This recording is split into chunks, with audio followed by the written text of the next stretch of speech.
And this sort of endless tension between, well, yeah, we get that children are our future, we want to do the right thing by children, but boy, we make it hard to do the right thing for children. We make it really, really hard. We make it hard for families, we make it hard for agencies, we make it hard for organizations.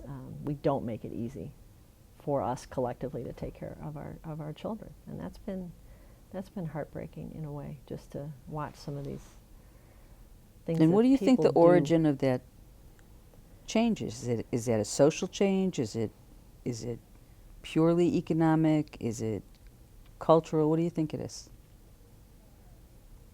You know, I don't know. There's lots of different theories out there. You know, people always say, well, children don't vote, so they have no voice, so nobody pays any attention to them. And while that's true in a way, they're also pretty inexpensive.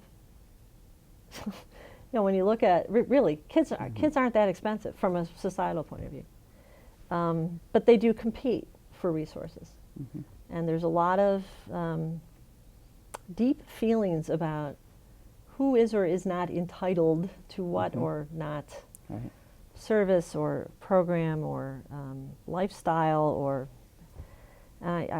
we've seen, you know, it's been a relatively, I forget where I was reading, but, you know, sort of there's as much social upheaval now as there was in the 60s, just without the riots.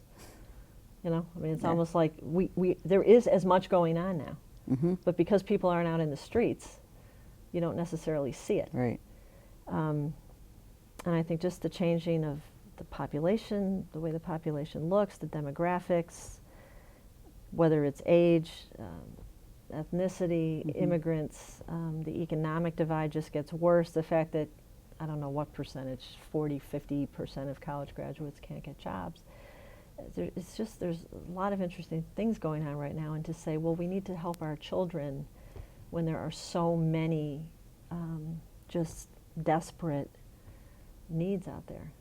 It's very, very challenging.